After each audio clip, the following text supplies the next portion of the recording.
No. No, we can start because. Yeah.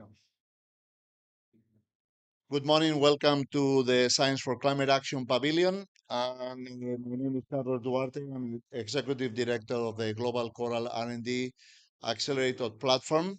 And today we're gathering here to discuss how to mobilize industry and society to conserve and restore coral reefs. So CORDAP is a platform of the G20, but it's open to all nations and all contributions to advance the R&D, the science and technology that we need to conserve coral reefs, because coral reefs are currently the most threatened ecosystem under climate change in the planet. We've already lost 50% of the global coral reefs, and the IPCC projects that even if we're able to contain ocean warming and planet warming to 1.5 degree above pre-industrial levels, we might lose 75 to 90% of coral reefs. So obviously our current technologies are not enough, and even if we activate as we must uh, climate mitigation options to the top of our ambition, we still will struggle to achieve the goals of the Montreal Community Biodiversity Framework to not only conserve coral reefs, but also to restore 30% of degraded reefs. So there's a challenge for science and technology, for a challenge for humanity, and in the case of small island states, an existential challenge, because without the protection of coral reefs, their territory might disappear under the ocean. And this challenge cannot be met only by science, it cannot be met only by governments. So in this event, we appeal to broader society and industry to contribute to solving the problem. And in fact, civil society is activated by innovation, is a catalyst of innovation. So how can we harness the capacity of civil society, industry, and the private sector to be able to help us solve the problem? I would need the slides on the screen whenever it's possible. I think there's been some technical issues with sound and image. But meanwhile, I would like to welcome our panelists. So I would like to welcome and thank His Excellency Peter Thompson, UN Secretary General Special Envoy for the Ocean, for being with us today. And I'd like to also thank and welcome Rick Fox, who's an NBA star, three-time NBA champion, captain of Boston Celtics, LA Lakers, then founder of a climate relief organization, but now co-founder of a climate action organization that works on solutions to climate change. That is the company Partana that he currently leads as CEO. And then also we'd like to welcome Dr. Ralph Shami, a long-term economist with the International Monetary Fund and now co-founder of Green Blue Futures. That is also with us today. We have a remote participant that is Christina Mittenmeyer, that is one of the world's best marine life photographers and co-founder and president of Sea Legacy.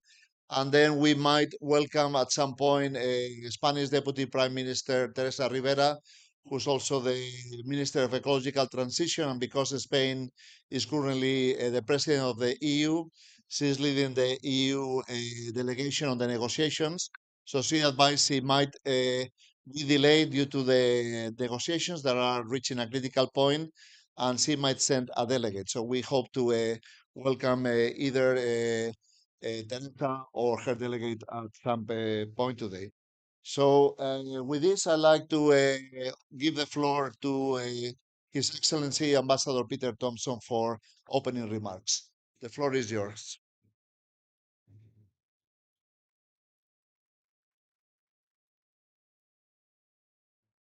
Thank you very much, Carlos. Ladies and gentlemen, thank you for the opportunity of addressing you. Yeah, it's probably the most tragic narrative of our times, actually. Anthropogenic greenhouse gas emissions, global warming, death of coral, death of us. Why do I say that? You can't have a healthy planet without a healthy ocean. How can you have a healthy ocean if the ecosystem that supports 25% of the life in the ocean has been wiped out by global warming? It's just kind of logic, you know. So we've got skin in the game as a species. It's not just the fish that are going to be deprived of their homes. We're going to be deprived of our homes on this planet if things continue the way they are. And how are things going? What is this continuation? The continuation is that we're still heading to a 3-degree global warming situation by the end of this century. That is an unlivable world, to quote my boss, the Secretary General of the United Nations, an unlivable world. It's a world of plague and fires and famine, floods, wars, and it's not one, obviously, that we can accept for our children and grandchildren. I have 4 granddaughters, and it's why I do what I do, to reject that future. Reject it. It is just insane. And how are we going to stop it? We're going to stop burning fossil fuels because that's the primary cause. And you'll hear a lot of obfuscation and you will hear a lot of greenwashing while you're here in Dubai about why we need to keep burning fossil fuels. But don't believe it. The alternatives are there. Renewable energy is the future for our kind. Why? Because we love our children and our grandchildren, and we're not going to condemn them to that hell that I just described. So where does coal fit into all this? Look, it is the livelihood for 1 billion people depend directly on coral reefs.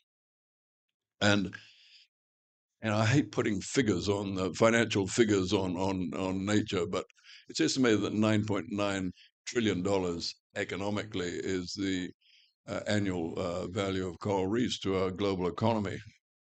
But the more important thing is, the fact that they support that billion people. I come from Fiji and the Pacific Islands, and I just can't imagine our islands not being ringed by the coral reefs, which currently support them and support us in terms of sustenance, but also protection.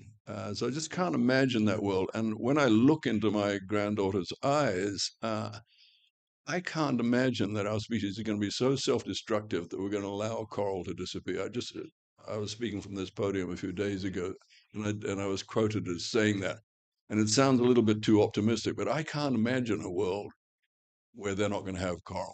I know we've lost half already, but we've lost half of a lot of things as we've expanded our population on this planet.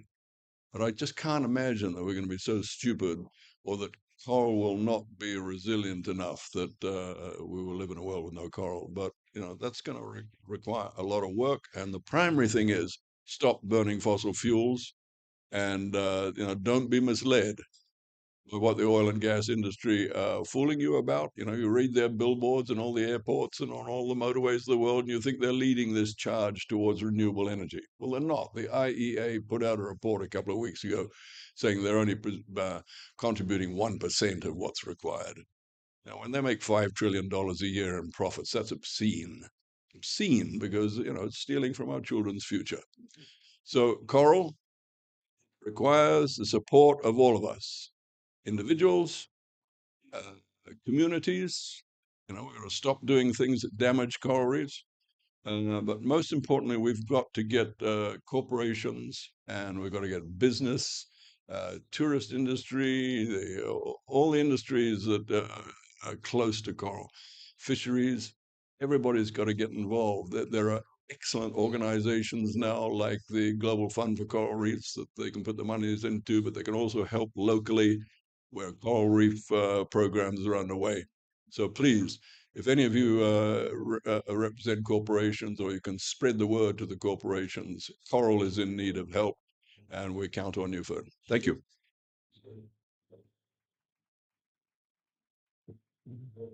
Thank you so much, Your Excellency, Ambassador Peter Thompson. In fact, Ambassador Peter Thompson and myself belong to the same generation. We always look at our grandchildren for inspiration and commitment. And my grandchild Oliver, he's watching with concern the low pace of the negotiations. As he's decided to come tomorrow, the day after tomorrow, and he's going to call us all off from this room because we are ruining the planet where he should be raising his family. And in fact, leading the negotiations today on behalf of the EU is the Kingdom of Spain, that is the president of the EU during this 6-month period. And then we have the pleasure to having with us a little bit away from the negotiations. Thank you so much for your kindness in joining us, Her Excellency Teresa again, who's the Secretary of State of Climate of Energy of the Kingdom of Spain. She will need to leave shortly because the negotiations are at a high point, but we very much thank her for taking the time away to come and join us today. Please join the podium. So thank you very much for us, for Spain. It's a privilege to be here to tackle this important issue that you want to tackle in this event. Vice President Teresa is now in negotiation, so I'm Sarah, Secretary of State of mainly energy, but focus very much in how all of us, as my previous speaker, UN Secretary General was saying, all of us needs to tackle this big problem. Um, and I think that we are living a turning point in case of addressing this important issue that is climate change and all the challenges that we are facing. One of them is marine ecosystems, of course. But also, I think I tend to be positive, and I think that today, in the coming days, we will have a successful story to tell to our kids and grandchildren, and we can share the good experience that finally in this COP we really have the faith and positive inputs to deliver what is needed. That what is needed is really clear. It's totally to be aligned what we agreed back in 2015, that is the Paris Agreement. Maritime and coastal environment face unprecedented threats. It's obvious, including population growth, urbanization, tourism, exploitation of marine resources, pollution, increase of invasive alien species affecting the functioning of marine ecosystem, and also climate change. These threats affect the most diverse marine ecosystems, but coral reefs are a central piece that we need to care, leading to coral bleaching and degradation. It's a delicate piece, and we need to see how all of us can deliver the right response. That's why I think um, talking about mobilizing industry and civil society is very important. The rainforest sea, around 25% of the ocean fish depend on healthy of coral reefs. We also want to say the coral reef protects coastlines from storms, from erosion, and for they deliver economic opportunities to all um, citizens, including recreation. Actually, 500,000 people depend on reefs' food, income, protection, and the net economic value of world's coral reefs is estimated nearly in 10 billion US dollars a year. I mean, look at the figures. Conserving and restoring coral reefs is essential. Obviously, that's why all of us are here today in this meeting and provide key services for societies, for livelihoods, for economies, for the future of this planet. In this context, I would like to stress what we have in Spain, in my country. In my country, we have more than 10,000 kilometers of coastline, 1 million square kilometers of jurisdictional waters, about 4,000 marine species, and large representation of marine habitats. This is one of the richest countries on marine biodiversity in the European Union. We are fully aware and fully committed of the need of maintenance of these marine ecosystem services. Large part of our culture in Spain and our future depend on the good health of the seas. What we are doing in our government, I think it's very important to work on a number of priorities. And one of them is part of the key questions and reflections that you have. It is dialogue, open dialogue between all actors involved. Develop tools, investments, capabilities, encourage users of the sea to integrate in these activities. The need to support, to support and restoration of the coral reefs. We are promoting ambitious international agenda. All of us know this very important agenda on Cancun in Montreal global biodiversity framework, but also we are implementing national legislation and policies. I think we need to drive by example and doing action by the government, and then all the ones will join us and get on board. Martin spatial planning. We also designate effective management, protected areas. And one reflection is that we will not succeed if we don't protect the marine ecosystem with a clear role of the local communities. Local communities needs to be a central piece of the answer. We need capacity building to help to build that solutions on the territories where they need it. And we need to tackle specific challenges. Both scientific communities and industrial and business sector needs to work together, leaders working together. This is a great example. We are at a COP28, more than 19,000 people around, which I think it's very positive because we have the chance to deliver all the stakeholders together with one main objective: climate change. So we at the Spanish government and at the European Union, of course, are undertaking many different innovative approaches with the civil society participation and trying to improve the knowledge. And we have the example of Carlos, IPCC, science always is the base, and we need to look at that science and increase the knowledge in order to provide the adequate solutions. We also have a lot of action in sustainability economic activities, which we consider is very important in this new context of blue economy. Urgent and joint forces, new funds from public and for private sector philanthropy will do what we need. It's full determination with a range of actors, including the science, the land sea administration, the civil society, and the private sector. We need to have this short, medium, and long term vision about how we can tackle this huge problem and finally have solutions to deliver great opportunities and finally protect and restore coral reefs. Thank you very much for inviting me. Thank you.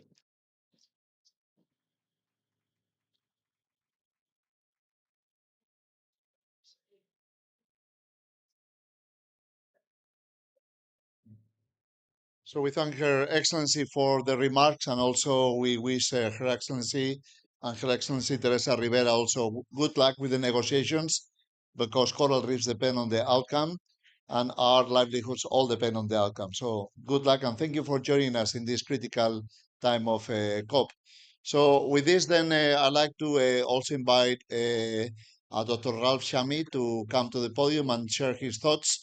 Dr. Ralph Shami is the global expert on fragile economies, and he served in the IMF, International Monetary Fund, during 25 years, particularly tackling problems of fragile economies. And in the 21st century, the fragile economy of our times is the ocean, and particularly coral reefs. So can you share with us your thoughts as to how we can release financial resources to be able to support this fragile economy, which is that of coral reefs? Over to Ralph.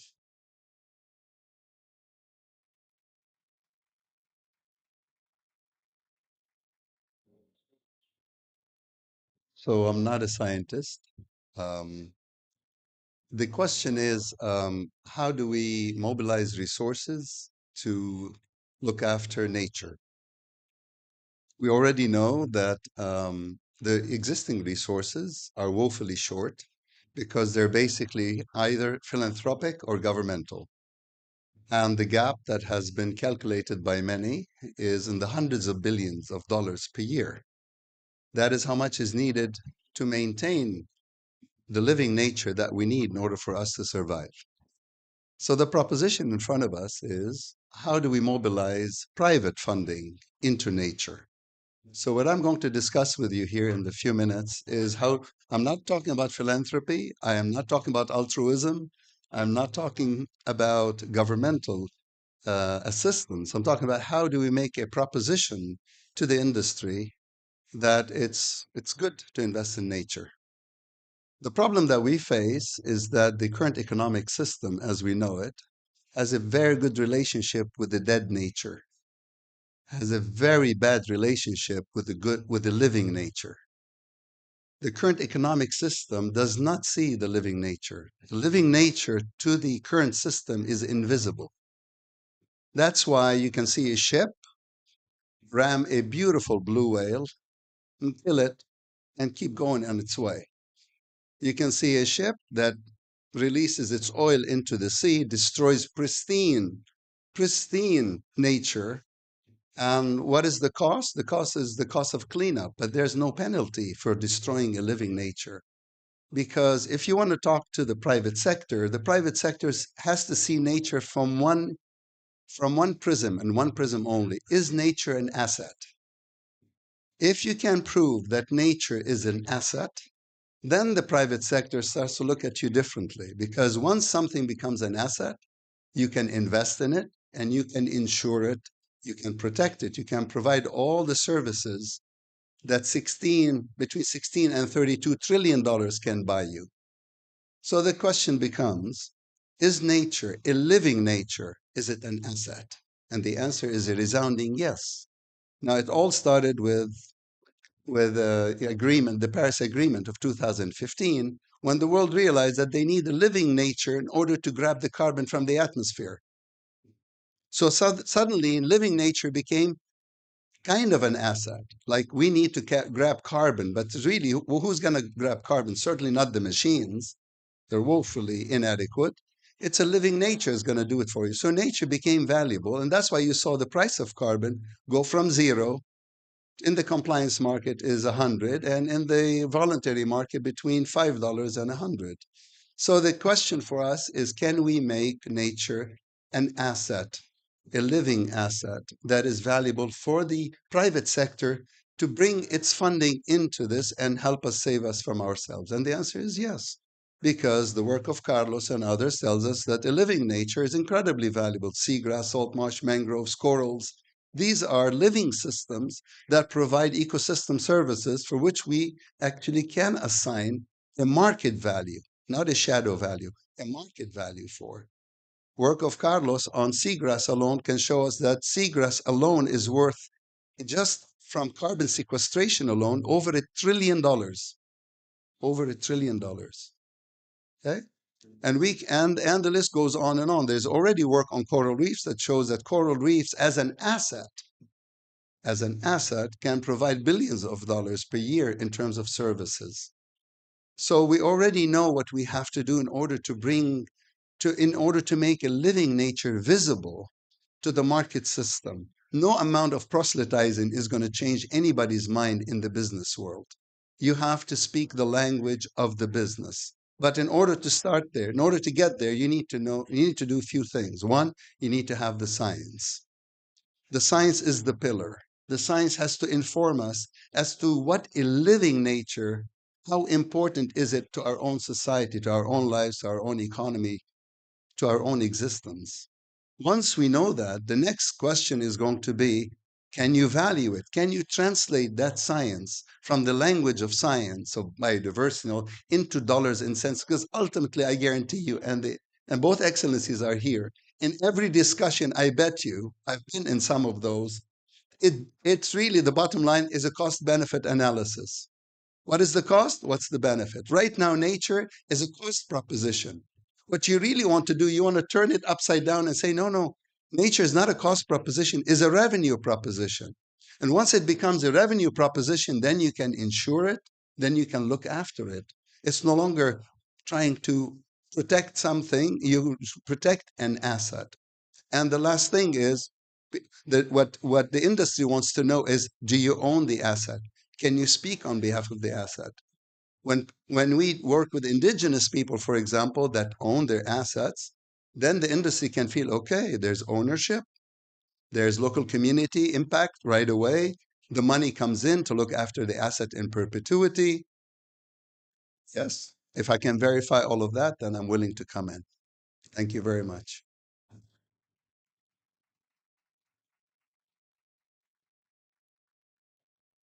Thank you, Ralph, for those insightful thoughts on the value of nature and reconciling our values, because we've always considered nature as part of our values with the value that nature must have. So, with this, I'd like to share with you what we do at Cordap in terms of adding our contribution to the struggle to save coral reefs. So, we have a short video that will present what we do. If you can play it kindly.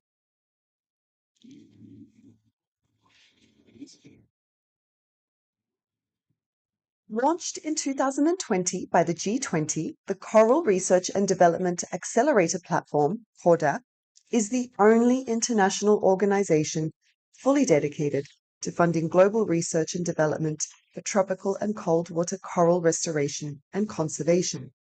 We are focused on research and development, building transdisciplinary collaborations, committed to scalability and accessibility. We only fund solutions that can be mainstreamed and accessible to all. And we promote the participation of low and middle income countries. Our work aligns with and contributes to existing global agreements and targets. Positive, practical changes that produce measurable results.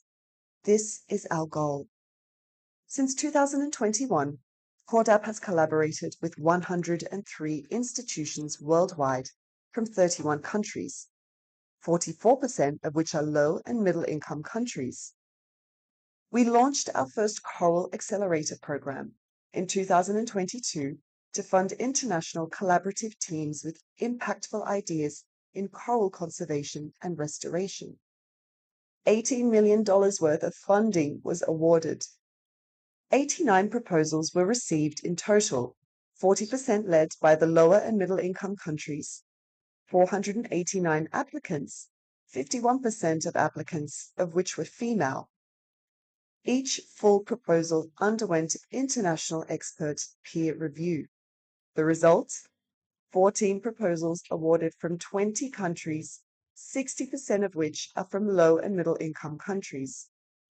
We began a series of scoping studies that have brought together more than 70 coral specialists worldwide to assess priority research and development investment goals in key areas to help save the world's corals.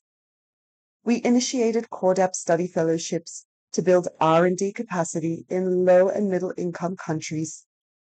We launched our second Coral Accelerator program, CAP 2023 in September, to continue funding projects worldwide that advance science and technology to conserve and restore corals.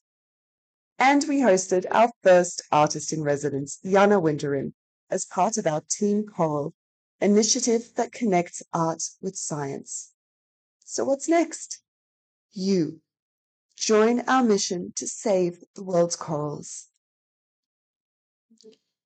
Thank you. So we assess that the gap and the financial resources required to initiate the effort to conserve coral reefs requires about 12 billion US dollars as a floor and probably 10 times as much. But the prerequisite for this effort to be successful is that we're able to advance R&D to be able to have effective means to conserve and restore coral reefs. So currently we assess that our current budget is about 80 million per year that we have available to resource our program.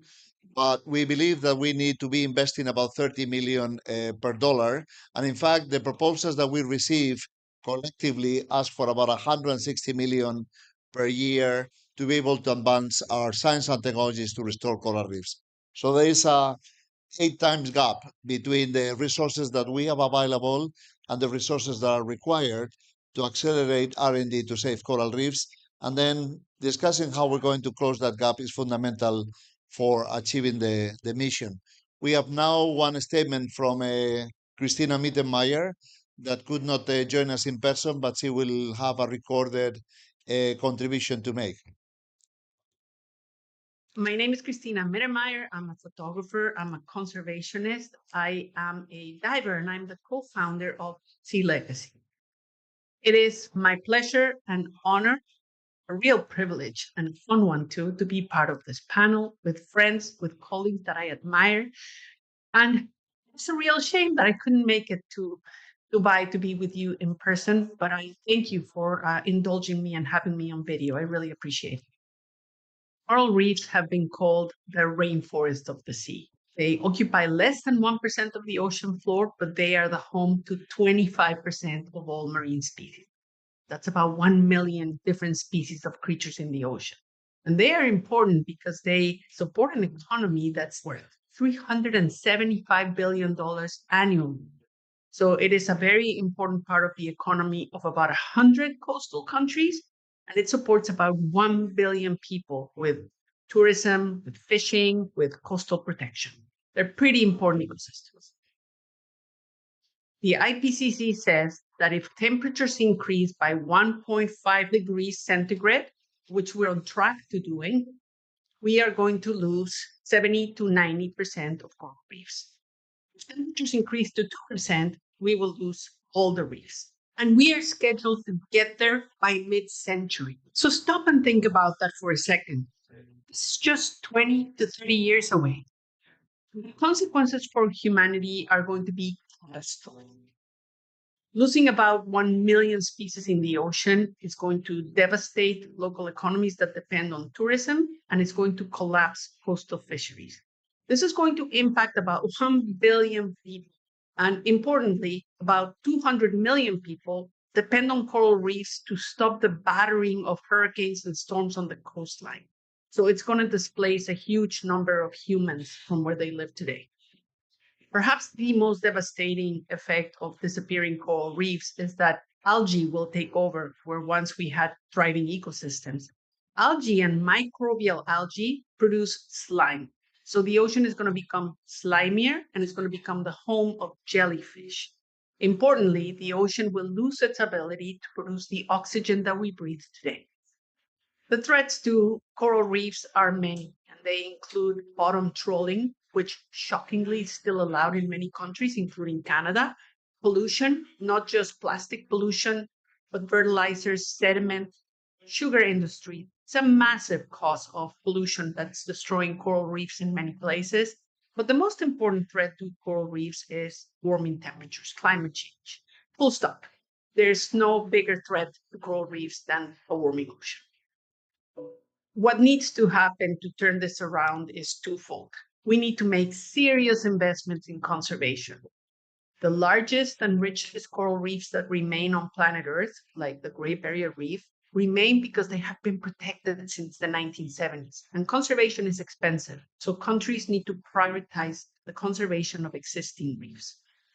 Secondly, we need to invest in the restoration of the coral reefs that have been devastated.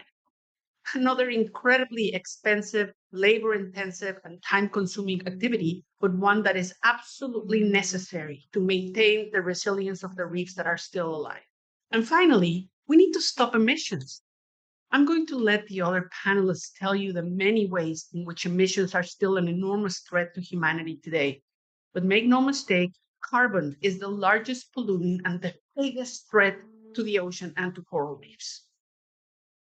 So the role of governments and corporations is pretty clear. They need to get their act together today to stop emissions. We as citizens are tired of watching delegates from all over the world go to the conference of the parties and get nothing done. We are expecting that governments are going to come with a clear and bold and ambitious agenda to get the train back on the track. We have no more time to waste. If we were on an airplane, this is the point where the cabin crew would be telling us to brace for impact. But what can general citizens do?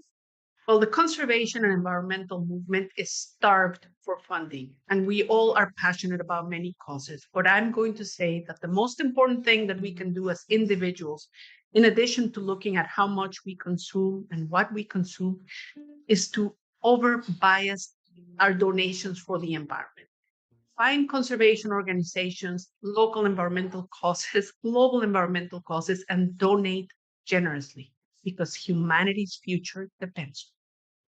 In the 30 years that I have spent as a diver, marine biologist, and photographer, I've had the marvelous experience of seeing and spending time in thriving, healthy coral reefs. But those are becoming more and more rare. Many times now, when I go back to places where I used to dive, all I see is rubble, dead ecosystems where you cannot even find fish. I don't want to see that happening in the last few coral reefs. And it is serious, it is dire.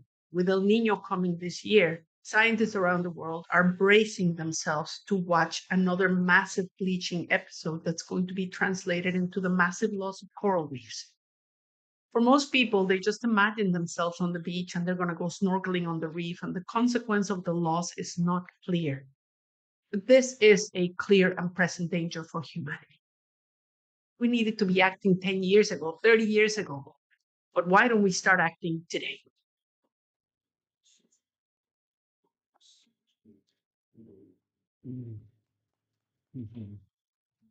Thank you. So, Christina reminds us that this is not just something of the past, that this year, with the global heat wave that hit the northern hemisphere during July and August, Florida lost almost all of the remaining coral reefs, and also the Caribbean has seen severe damages. So we are now racing against the clock. And I'd like to give the floor and start the discussion with Rick Fox, because Rick Fox has found himself leading teams against the clock in the basketball court with Boston Celtics, LA Lakers, when it seemed to be impossible to win the game. And now Rick is moved from the basket court to be on the action court, leading organizations that are providing solutions for climate change. And as a captain, seeing yourself many times leading your team against the clock, what is your advice as to how can we mobilize society and the team here to be able to win this battle?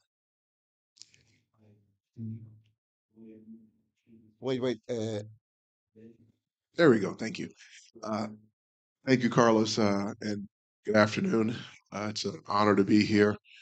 That question, Carlos, along with the words of my fellow panelists here and that video really pulled back the scab on the scars that I experienced firsthand a few years ago at the devastation of Hurricane Dorian in the Bahamas. I, like you, Ambassador, grew up on an island.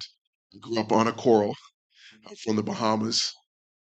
And hearing you share, Carlos, about the devastation in coral in Florida, that's our neighbor, that's our backyard, as you would say. And so I know the impact is upon us as well.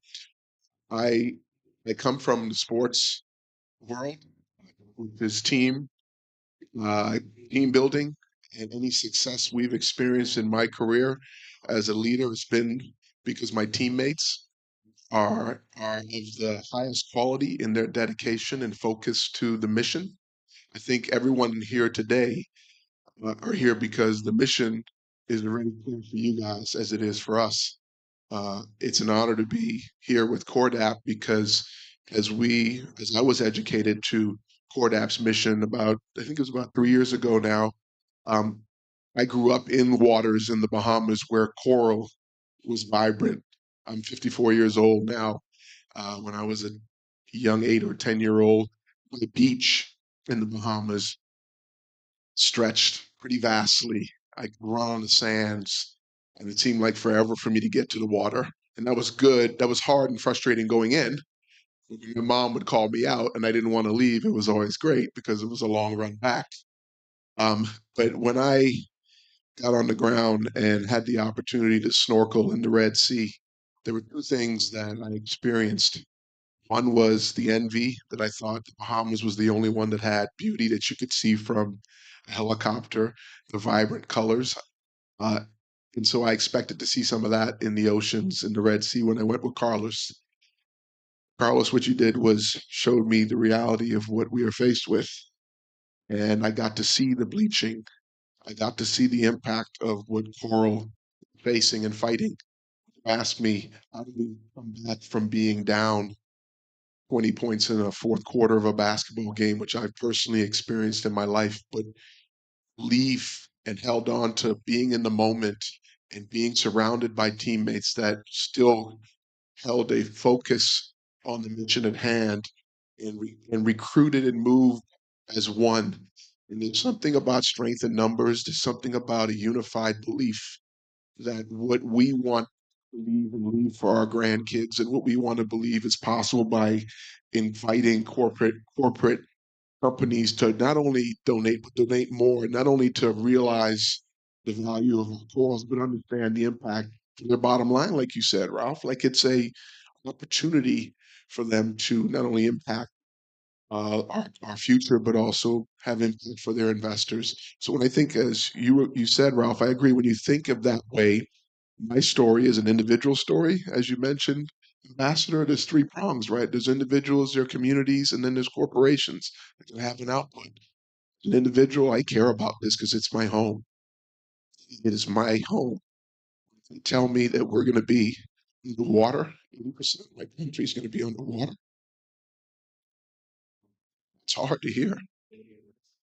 They go, you go, you get on the ground and you see hurricane devastation that places people and destroys their homes.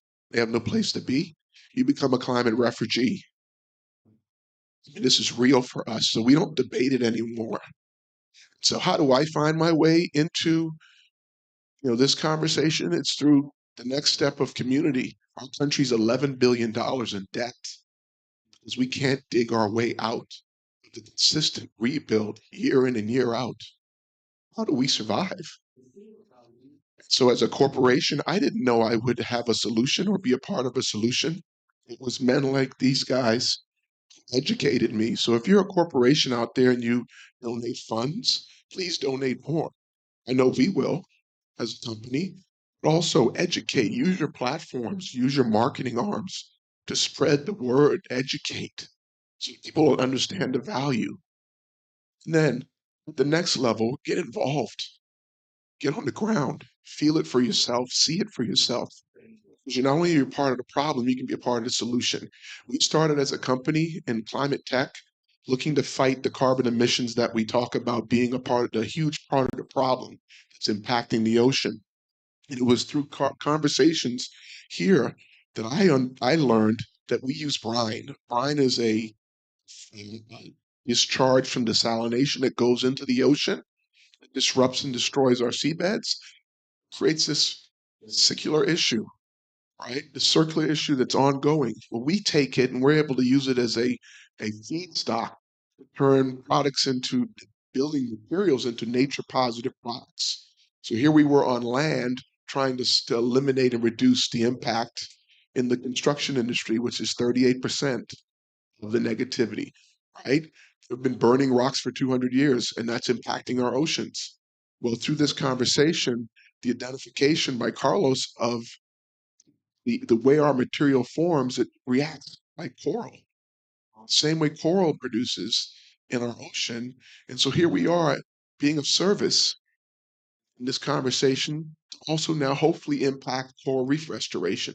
So we will do everything we can, Carlos, to be a part of this mission because it is an overarching, impacting goal for all of us. And so I'm just honored to be here, and I appreciate that, Carlos. We can come back from this. We were down 20 last year. Now it seems like we're down 30. But I have always found, and we've always found a way to come back to life when we really actually stay in the moment, not give up, and still fight and fight with the right people together that care about it. So let's just stay in there, right, Carlos?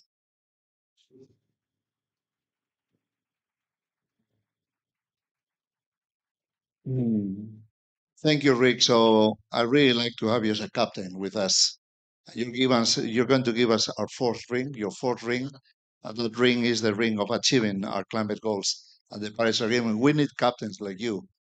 And so Rick, following his career in sports and also a very successful career in Hollywood, he was devastated by what happened in Bahamas with Hurricane Dorian, and he decided to start a climate relief organization. But then he reflected that it's not good enough to try to solve the problem after it happened. So now Martana, his company, is a climate action organization, is a climate solution organization, and we are now going to soon announce that we can actually use Partana to rebuild corals because as Rick said, we can build the frameworks that corals need to grow from a concrete that is no longer producing emissions, but actually removing carbon dioxide and also removing brines that are the ocean. So that path to move from grief to action is fundamental to come up from the 30 points down. And I'd like to give the floor. We have just a few minutes left to His Excellency Ambassador Tonto to also reflect on his struggles to mobilize society beyond governments and scientists. How do you mobilize? How you appeal to civil society, industry in joining us in this journey? Thanks very much. First of all, can I just say to Rick, thanks very much for those words. I talk a lot about Pacific Island countries like Tuvalu and Kiribati, which of course got no high land and which are going to go underwater if we keep going with the rising sea levels. But you are the example in the Caribbean. You have no high land, right? So, and you're also at the forefront, being in Typhoon Alley there of storm damage to reefs. You're in the front line when it comes to the warming of the ocean with the those heat waves that we saw coming through and that terrible stuff that was happening in Miami, taking out the what had been planted and sticking it into aquariums to keep it alive. It was just like reading about the end of the world. So thank you for your words. Look, there's so much that we can do, and that's why I'm confident that we're not going to lose corals completely. Right on the local scale, let me give you an example of industry involvement. I was recently back home in Fiji, up in the Asawas, and there'd been a big hurricane had come through. I was expecting to see the worst, but actually the resilience was pretty good, and the reef was thriving. And what I loved was that every little hotel that I went to um, had a marine protected area in front of it with a coral reef. Now, in the old days, the hotels would have blasted those coral reefs to get them out of the way, so the tourists could come and have a nice swim without hurting their feet on coral. Now they realize this is an amazing asset. And the local communities, because most of our land in Fiji is owned by the indigenous people, the local communities have the fishing rights and they see the wisdom in buying into the idea of there being marine protected areas to look after the coral in front of all these hotels because that's what the tourists see and they love it because a protected reef is a healthy reef. It's just amazing to see the way that nature will respond once you protect an area, the way that fish shoals will come back and the coral will get more vibrant. And so there's a economic reason for everybody involved to set up a marine protected area for reef. So that's a good local example.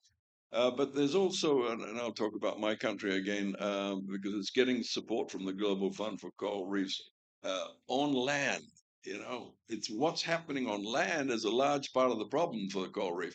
The coast that I come from in northern Fiji is a sugarcane coast, and the phosphorus that's been put on there for 100 years as fertilizer runs down out to sea, and we have one of the world's biggest reefs. I think it's the third biggest coral reef. We call it the Great Barrier Reef. And that reef has been badly affected by all this excess nutrients coming off the land and the phosphorus coming off from the fertilizer.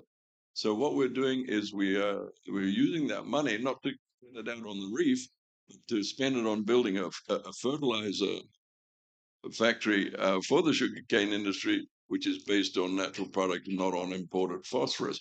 And so we're going to stop that problem. I've also seen that happening on the Queensland coast, where they're talking about planting Asparagopsis seaweed, because the seaweed loves the phosphorus coming off the sugarcane fields, and it stops it going out to the coral reefs. So those are local things that can be done in cooperation with industry, which is going to benefit coral. But the big thing is everybody's just got to get behind this thing of stop burning fossil fuels because whether it's the excess CO2, which is causing acidification, which is killing the coral, or whether it's the greenhouse gas emissions, which are heating up the atmosphere, therefore the ocean, which is killing the coral. This is the main thing. Who owns the oil and gas industry? It's countries and corporations, mainly corporations, and we've just got to convince them that they've got to start stealing from our children's future, start investing. And a great way to start investing is saving coral. So let's talk the oil and gas industry a bit more about coral. I know there's good stuff happening in Saudi Arabia, and I was talking to a lady from Bahrain the other day who dives in 37 degrees water. She's a marine scientist, and she says that she observes healthy coral in 37 degrees. So there's obviously robust species in this part of the world. We've got to look at the whole area of protection and rebuilding coral reefs, and who better than the oil and gas industry to give us the money to do that? They make $5 trillion of profit a year. Come on, let's see that money come our way. Thank you very much, Ambassador. So we're running out of time, but I'd like to offer Ralph Shami the opportunity to give an elevator pitch to an ideal corporate that is sitting in the room to release investment to get the job done. I think the value proposition is that the living nature is a far more valuable asset than a dead one. When we did the study on the whale, 2019 was just simply to ask what is the value of the services that a living whale provides to humanity. At the time, the scientists had discovered that the whales sequester carbon on their body and indirectly through the fertilization of phyto. So we just basically asked the question, what is the value of that service? And it was $2 million a minimum per whale. Why is that important? Because those that kill whales, they sell them for $40,000. So that's suddenly the whale becomes visible. You see? So the same thing with the work with Carlos on seagrass. We learned from Carlos's science how the seagrass grows exponentially for 50 years, that it concentrate forever. Now, as I'm a financial economist, I can price anything. So you look at seagrass growing at that rate, and you know the rate of sequestration of carbon per seagrass, for the growth of seagrass. You calculate what is the value of the carbon sequestration of seagrass globally. It's over $1 trillion. Now, that seagrass suddenly can become an asset.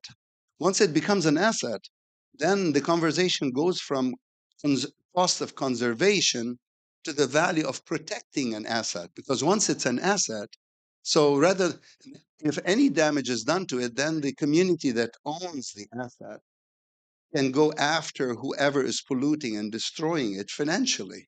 So if I have seagrass and now you pollute my waters and destroy my seagrass, I know exactly how much to sue you for. Suddenly, you have access to the market. The market mechanism is waiting for the policy change, is waiting for us to recognize the beautiful nature that we live on, including living corals, as assets. And then the markets will say, okay, you're serious about that. Now we're serious about providing services to it, including insurance protection. Ultimately, the value proposition is the following. We want a new economic paradigm that values a living nature and values people. Living nature and people cannot be an afterthought to a business transaction. They have to be center stage. Thank you. Thank you so much. So just before we close this panel, then I would like to announce a happy moment, and is that Cordap and Partana will sign an agreement to collaborate towards advancing technologies to restore and conserve coral reefs. So Rick is the co-founder of Partana, and we're very happy to work together towards that mission that we are discussing today. And then we will just ask the panelists to stay for a minute while we sign this document, and then we celebrate the end of the panel. Just a second, Rick, please come along.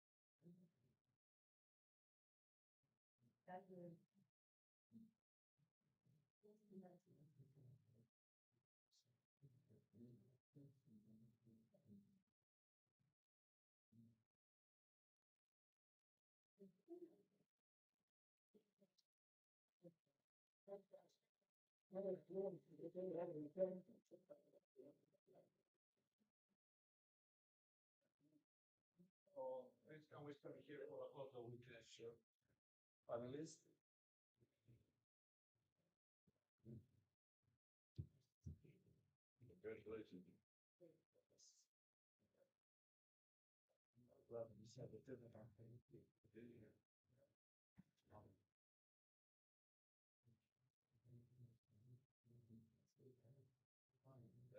Thank you very much. Thank you all for sharing.